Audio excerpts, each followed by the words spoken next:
Hello everyone, my name is Vishal Dilip Main. I am a second year student from Rajiv Gandhi Government Medical College. In this video, we are going to discuss about a very interesting topic which is also very important for your boards as well as NEET PG examination, that is acidity, जो आगे चलकर peptic ulcer disease में convert हो सकता है। तो हम जानेंगे इसके अगेंस्ट काम करने वाले कुछ ड्रग्स, उन्हें याद करने के लिए कुछ mnemonics, and at the end we are going to have some short summary and few questions. So please watch till the end. So let's start our topic, that is peptic ulcer disease and drugs.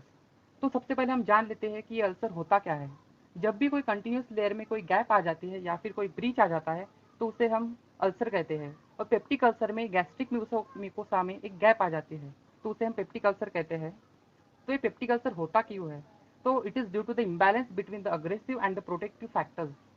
हमारे stomach में कुछ aggressive factors होते हैं जैसे HCl, H pylori bacteria, और कुछ protective factors होते हैं जैसे म्यूकस और HCO3। तो ये जो स्टमक में HCl और H पाइलोरी होते हैं ये स्टमक में गैस्ट्रिक एसिडिटी मेंटेन करते हैं, और इस एसिड से बचाने के लिए म्यूकस और HCO3 ये वॉल के अगेंस्ट एक प्रोटेक्टिव लेयर बना देते हैं, इसलिए हम इन्हें प्रोटेक्टिव फैक्टर्स कहते हैं।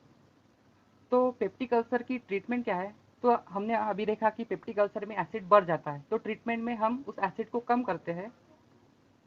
तो उसके लिए हमें जानना होगा कि ये HCl कहाँ से बनता है। तो ये जो HCl ये पैराइडल सेल से बनता है। तो ये HCl को सीक्रेट करने के लिए उन सेल्स में कुछ प्रोटॉन पंप होते हैं जिसे हम हाइड्रोजन और पोटेशियम पंप भी कहते हैं। तो इस डायग्राम में आप देख सकते हैं ये जो सेल है इसमें एक रेड कलर का प्रोटॉन पंप बनाया हुआ है। तो ये प्रोटॉन पंप का क्या काम है? तो ये प्रोटॉन पंप सेल से बाहर गैस्ट्रिक लूमेन में हाइड्रोजन आयन भेजता है और गैस्ट्रिक लूमेन से पोटेशियम आयन अंदर लाता है। तो इस पंप को स्टिमुलेट करने वाले कुछ फैक्टर्स हैं जैसे कि एसिटिलकोलिन, हिस्टामिन और गैस्ट्रिन। उसी प्रकार इस पंप को इनिबिट करने वाले भी कुछ फैक्टर है जिसे जो है प्रोस्टाग्लैंडिन E2। तो हम यहाँ पे देख सकते हैं it is stimulated by ACH, histamine and gastrin, and it is inhibited by PGE2। तो अगर आपको इसको याद रखना है तो आप ऐसा याद रख सकते हैं कि अगर आपका कोई फ्रेंड है वो बहुत बेसुरा गाता है तो आप उसे क्या बोलोगे? आहिस्ता गा। तो यहाँ पे आप देख सकते हैं A for ACH, Hista for histamine and गा फॉर गैस्ट्रिन। तो ये जो ACH है ये M1 रिसेप्टर से आता है। अगर हम M1 रिसेप्टर को ब्लॉक करेंगे तो ACH आना बंद हो जाएगा और एक प्रोटॉन पंप भी बंद हो जाएगा। इसी तरह हिस्टामिन जो है वो प्रोटॉन पंप पर H2 रिसेप्टर द्वारा काम करता है और गैस्ट्रिन CCK से। तो अब हम देखते हैं तो HCl को कम करने वाले कुछ हमारे पास ड्रग्स है उसे हम पढ़ते हैं।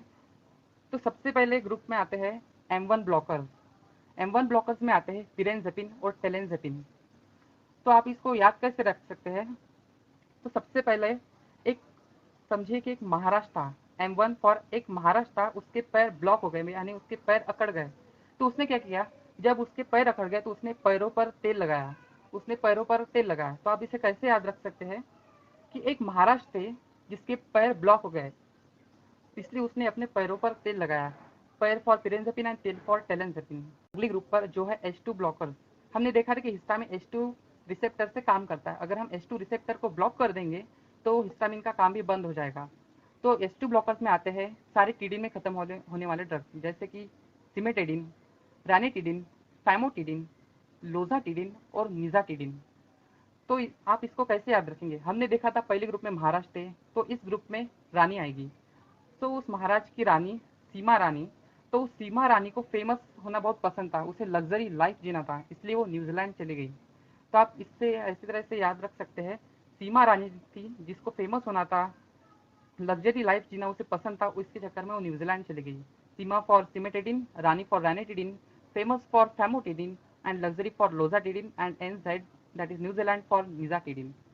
तीसरे ग्रुप पर जो है प्रोटॉन पंप इनहिबिटर्स, इन्हें हम PPI कहते हैं शॉर्टकट में। तो इस ग्रुप में आते हैं ओमेप्राजोल, एसओमेप्राजोल, पैंटोप्राजोल, लांजोप्राजोल, डेक्सलैंसोप्राजोल एंड राबेप्राजोल। तो इसको याद रखने के लिए भी एक ट्रिक है। तो हमने देखा पहले ग्रुप में जो महाराज था उसके पैर अकड़ गए थे इसलिए वो कहीं घूम नहीं पा रहा था, तो अपने भाई को बोलता है जिसका नाम है ओमी, ओमी प्रा पैंट ला दे, ओमी प्रा पैंट ला दे, टेक और अब दुआएं देगा। तो आप इस तरह omepra for omeprazole, pant for pantoprazole, la for lansoprazole, de for dexlansoprazole and rub for rabeprazole. तो हमें पता है कि ये जो रब है ये सबसे शक्तिशाली होता है, तो राबेप्राजोल में रब आता है, तो ये सबसे मोस्ट पोटेंट ड्रग है। तो इस तरह से आप इसको याद रख सकते हैं। मैं यहाँ पे एक बात बताना भूल गया कि ये जो सिमिटेडिन है, ये जो ड्रग है हम इसे ज़्यादा यूज़ नहीं करते क्योंकि इसके बहुत साइड इफेक्ट है, जैसे कि ये गायनेकोमैस्टिया करता है और ये बहुत सारे अदर ड्रग्स के भी मेटाबॉलिज्म को रोक देता है। तो इसका यूज़ बहुत कम करते हैं, या हम कह सकते हैं इसका यूज़ हम बहुत सीमित रखते हैं, सीमित सिमिटेडिन। तो इस तरह से आप इसको याद रख सकते हैं। आते हैं सबसे लास्ट ग्रुप पर जो है प्रोस्टाग्लैंडिन E2, जिसमें एक ड्रग आता है वो है मीजोप्रोस्टॉल। ये जो मीजोप्रोस्टॉल है ये केमिकली PGE1 है, लेकिन हम इसे क्लासिफिकेशन में PGE2 में डालते हैं। So coming to the next, तो सबसे पहले हम देखते हैं प्रोटॉन पंप इनहिबिटर्स यानी PPI।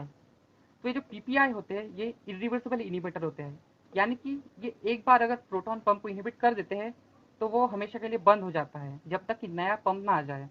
तो इसलिए हम इनको हिट एंड रन ड्रग्स भी कहते हैं। जैसे कि आप कहीं गाड़ी चला रहे हो और आपने एक आदमी को ठोक दिया और आप वहां से भाग गए। आप भले ही वहां से भाग गए लेकिन वो आदमी तो बेचारा मर गया। तो उस तरह से वो हिट एंड रन केस हो गया। यहाँ पे ये हिट एंड रन ड्रग है जो आता तो है और चले जाने के बाद भी वो प्रोटॉन पंप को इनहिबिट करके ही रखता है। इनकी एक्शन सिस्टमिक होती है, वो लोकली काम नहीं करते। इसका मतलब कि जब वो ड्रग स्टमक में आते हैं तो डायरेक्टली सेल्स पर काम नहीं करते। वो जो ड्रग से पहले स्टमक में आते हैं, फिर वहां से इंटेस्टाइन में जाते हैं, इंटेस्टाइन से ब्लड वेसल्स में आते हैं और ब्लड वेसल से फिर वो गैस्ट्रिक सेल्स में जाकर अपना काम करते हैं। तो ये जो ड्रग्स है वो एसिड लेबाइल होते हैं। इसका मतलब वो एसिड में जाकर टूट जाते हैं। फिर हमें तो पता है कि यहाँ स्टमक में पूरा एसिड एसिड भरा हुआ है, तो हम नहीं चाहते कि हमारा ड्रग वहाँ पे जाके टूट जाए। इसके ऊपर एक कोटिंग लगा देते हैं जिसे हम एंट्रिक कोटिंग कहते हैं। ये जो कोटिंग है वो एसिड रेजिस्टेंट होती है।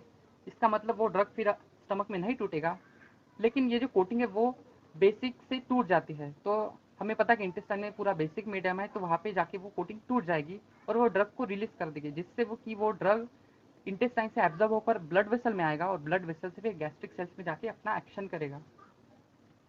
तो ये जो PPI है ये ड्रग ऑफ चॉइस है पेप्टिक अल्सर डिजीज के लिए, और इसके साथ ही साथ वो गैस्ट्रो इसोफेजियल रिफ्लक्स डिजीज में भी DOC है और ज़ोलिंगर एलिसन सिंड्रोम में भी। ज़ोलिंगर एलिसन सिंड्रोम में होता ये है कि स्टमक में बहुत एसिडिटी बढ़ जाती है, और गैस्ट्रिक इसोफेजियल रिफ्लक्स डिजीज यानी GERD में क्या होता है, गैस्ट्रिक कंटेंट इसोफेगस में आने के कारण एसिडिटी होती है। तो इन सब में प्रोटॉन पंप इनहिबिटर्स DOC है। अगर आपको याद रखना होगा, इसका एक निमोनिक है। तो आपको तो पता है डॉक्टर्स की लाइफ में बहुत पढ़ना लिखना होता है। उनका MBBS ही 5.5 साल का होता है, उसके बाद भी उन्हें PG करनी पड़ती है। तो आप क्या बोलते हो, डॉक्टर्स की लाइफ में PG का झोल होता है। तो यहाँ पे आप देख सकते हैं कि DOC फॉर डॉक्टर, PG का झोल। तो ऐसे आप इसको याद रख सकते हैं। तो इसी के साथ साथ प्रोटॉन पंप इनहिबिटर्स के कुछ साइड इफेक्ट्स भी है जिसे हम देखेंगे। तो ये जो प्रोटॉन पंप इनहिबिटर्स है ये एसिडिटी तो कम करते ही है, लेकिन उसके साथ साथ कैल्शियम एब्जॉर्प्शन को भी कम कर देते हैं, जिससे कि ऑस्टियोपोरोसिस होता है। और उसके साथ साथ विटामिन B12 की भी एब्जॉर्प्शन ये कम कर देता है, जिससे कि मेगालोब्लास्टिक अनीमिया होता है। और हम देखते हैं कि इन पेशेंट्स में जब हम PPI देते हैं उनमें इन्फेक्शन भी बहुत बढ़ जाते हैं। तो ये 3 साइड इफेक्ट्स है प्रोटॉन पंप इनहिबिटर्स के। तो आते हैं सेकेंड ग्रुप पर जिसका नाम है एंटासिड्स। ये जो एंटासिड्स है ये सबसे फास्टेस्ट पेन रिलीफ करते हैं। समझो आपके पास एक पेशेंट आया है जिससे पेट में बहुत तेज पेन हो रहा है, तो आप उसे एंटासिड देकर ठीक कर सकते हैं। तो ऐसा क्यों, उस पेशेंट को इतना पेन क्यों हो रहा है, तो आप देख सकते हैं कि उस पेशेंट में जो अल्सर है, उस अल्सर को उसके स्टमक में प्रेजेंट एसिड कंटिन्यूसली डैमेज करते हैं, जिसके कारण उसे बहुत पेन होता है, बहुत बर्निंग सेंसेशन होता है। तो ये जो एंटासिड्स क्या करते हैं, जो ऑलरेडी प्रेजेंट एसिड है स्टमक में उसे न्यूट्रलाइज कर देते हैं। और अगर वो न्यूट्रलाइज कर देंगे तो एसिड वहाँ पे नहीं रहेगा, तो एसिड उसको डैमेज नहीं करेगा, तो उससे पेन नहीं होगा। तो इस ग्रुप में 2 ड्रग्स आते हैं। सबसे पहला aluminium hydroxide, second magnesium hydroxide. तो ये दोनों एसिड को न्यूट्रलाइज करते हैं, जिससे कि पेशेंट को पेन कम हो जाता है। तो इसी के साथ साथ इन दोनों ड्रग्स के कुछ साइड इफेक्ट है, जैसे कि एल्यूमिनियम हाइड्रोक्साइड है वो कॉन्स्टिपेशन कराता है, और मैग्नीशियम हाइड्रोक्साइड है वो डायरिया कराता है। याद कैसे रखते, समझो आप एक क्लिनिक में गए, वहाँ पे जो MD है वो बहुत आलसी था, तो आप क्या कहोगे, आलसी MD। तो यहाँ पे आप देख सकते हैं आलसी MD, AL for aluminium hydroxide, C for constipation, M for magnesium hydroxide and D for diarrhoea. वैसे आप देखते हैं कि डॉक्टर लोग आलसी नहीं होते, मेरी बात अलग होगी। थर्ड ग्रुप पर जो है अल्सर प्रोटेक्टिव्स, इसमें 2 ड्रग्स आते हैं, पहला सुक्रालफेट और दूसरा कोलॉइडल बिस्मथ सब्सट्रेट यानी CBS। तो सबसे पहले हम देखते हैं ये सुक्राल्फेट काम कैसे करता है। तो आप यहाँ पे देख सकते हैं ये जो मैंने रेड कलर का बताया ये एक अल्सर है। तो अगर स्टमक में जो एसिड है वो कंटिन्यूसली अल्सर को डैमेज करता रहेगा तो वो हील नहीं हो पाएगा। तो इसलिए हम सुक्राल्फेट देते हैं। सुक्राल्फेट करता क्या है, ये स्टमक में जाके एक पॉलीमराइज होके एक लेयर बनाकर अल्सर पर लगा देता है। यहाँ पे आप देख सकते हैं ये जो ग्रीन कलर की लेयर है ये सुक्राल्फेट पॉलीमराइज होके वहाँ पे एक लेयर बना दी है, जिससे क्या होगा कि ये जो एसिड है वो अल्सर के कांटेक्ट में नहीं आएगा और फिर अल्सर को हील होने के लिए टाइम मिलेगा।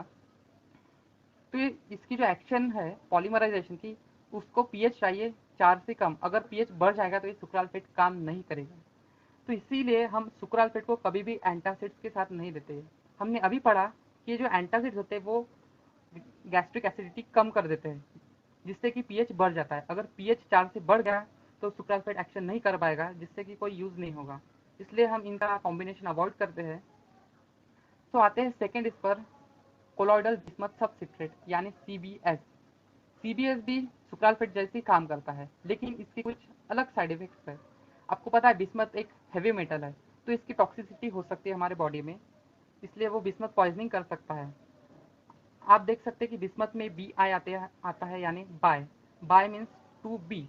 तो फर्स्ट बी फॉर बोन, ये बोन में ऑस्टियोडिस्ट्रॉफी करते हैं। और सेकंड बी फॉर ब्रेन, ये जो ड्रग्स है वो ब्रेन में एंसेफेलोपैथी करते हैं। तो इस तरह से आप इसको याद रख सकते हैं। तो आते हैं सबसे लास्ट ग्रुप पर जो है H पाइलोरी ड्रग्स। तो आपको पता है कि H पाइलोरी एक बैक्टीरिया है जो कि एक माइक्रोबायल एजेंट है। तो इन एजेंट्स के अगेंस्ट काम करने वाले कुछ ड्रग्स होते हैं जिन्हें हम एंटी माइक्रोबियल एजेंट्स कहते हैं, या फिर AMA। तो H पाइलोरी के अगेंस्ट काम करने वाले कुछ खास 3 ड्रग्स हैं, जैसे क्लैरिथ्रोमाइसिन, एमोक्सिसिलिन और मेट्रोनिडाजोल।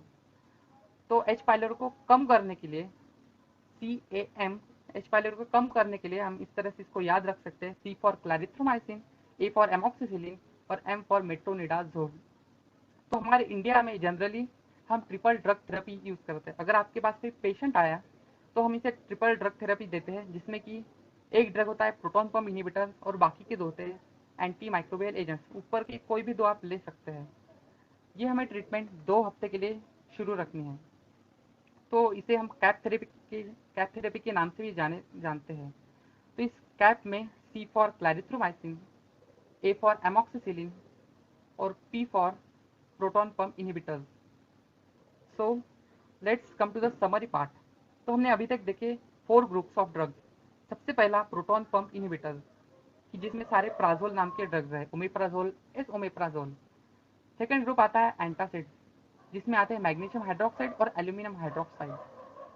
तो third group was ulcer protective, जिसमें आता है सुक्राल्फेट और CBS, जो कि अल्सर के ऊपर एक कवरिंग बना देते हैं जिससे कि वो हील हो पाए।